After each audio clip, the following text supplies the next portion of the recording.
Halo para makhluk hasil evolusi, bagaimana kabar Anda? Semoga baik-baik saja ya.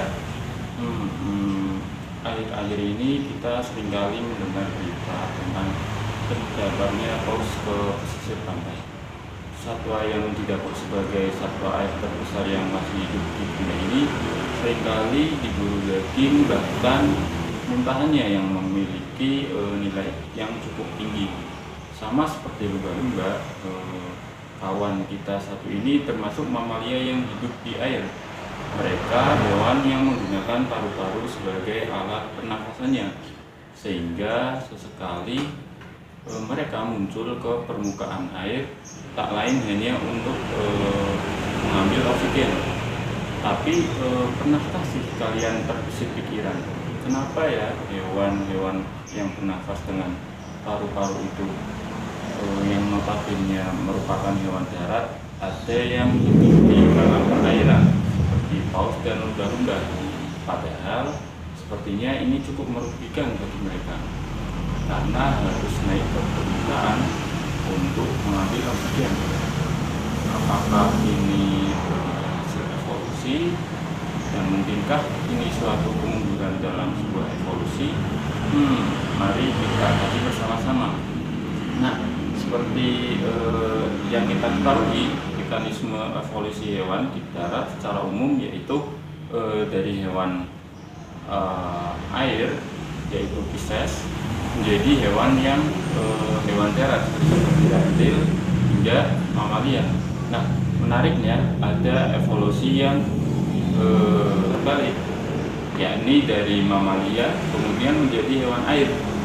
Tapi dalam hal ini bukan berarti Pisces ya, tapi tetap disebut mamalia air karena mereka menyusui dan melahirkan, tidak seperti ikan yang menyusui dan bertelur. Nah, evolusi ini terjadi pada hewan kelompok cetacea atau kelompok dari paus hingga lumba-lumba. Nah, jadi seperti ini sejarahnya. Kita kilas balik dulu ya, mundur ke 50 juta tahun yang lalu. Nenek moyang paus merupakan penjelajah daratan. Pakicetus diyakini sebagai cetacea pertama yang bentuknya kalau mungkin bisa digambarkan itu seperti kancil. Nah, hewan berkaki 4 ini panjangnya hanya 1-2 meter saja. Berdasarkan kerangka yang ditemukan. Kerangka yang ditemukan ini ditemukan di Pakistan dan menunjukkan bahwa Pakicetus ini mempunyai pergelangan kaki khas Artiodactyl dan tengkorak khas cetacea. Nah, hewan ini mampu berlari dan tidak hidup di air. Nah, lantas mengapa sih Pakicetus masih dianggap sebagai cetacea atau keluarga mamalia laut seperti paus, lumba-lumba, dan dugong atau pesut? Ini karena morfologi telinga bagian dalam dan bentuk gigi yang memiliki kemiripan dengan paus modern. Nah, lalu mengapa mereka bisa menjadi hewan air? Jadi ilmuwan percaya sekitar 42 juta tahun yang lalu bahwa keturunan dari cetacea ini sebagai penjelajah daratan dan semakin tertarik dengan lingkungan akuatik. Bahkan mereka bergantung dengan air untuk mencari makan dan berlindung dari musuh dan dari bahaya, dan kemudian mereka melakukan migrasi ke benua lain. Nah, hal ini dibuktikan dengan adanya temuan fosil yang diduga paus berkaki 4 pada tahun 2011. Melalui serangkaian mekanisme evolusi, diduga sekitar 35 juta tahun yang lalu, hewan ini beradaptasi untuk gaya hidup semi akuatik. Dilihat dari kaki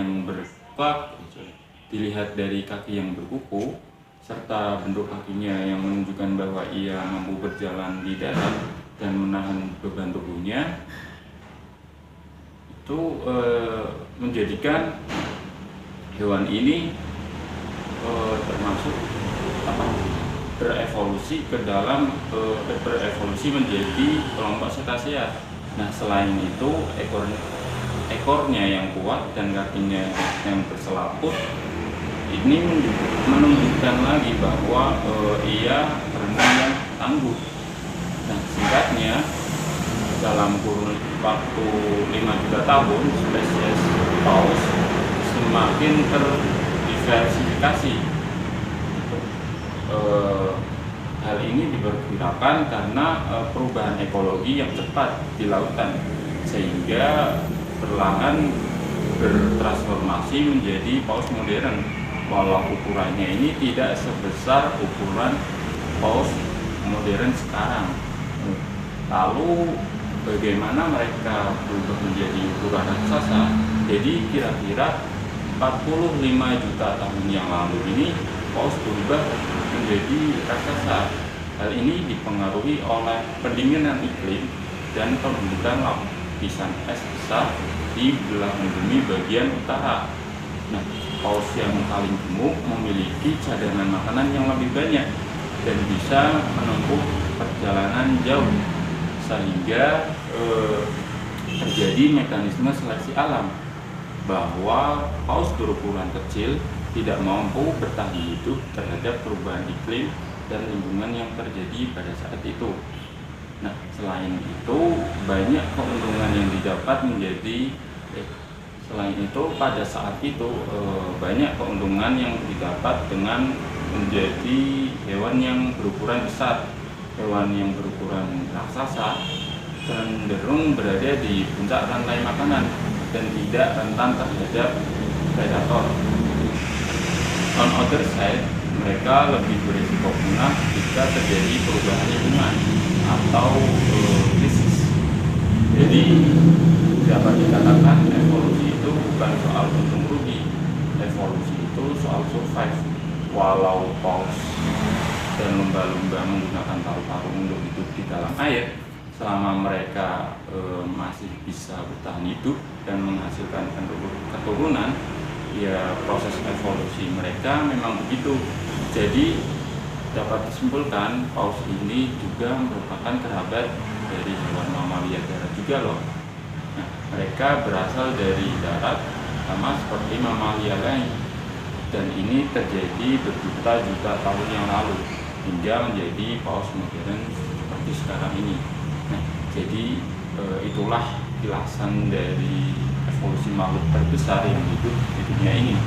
Semoga informasi ini menambah wawasan kalian ya sobat evolusi. Sekian, sampai jumpa lagi. Dah.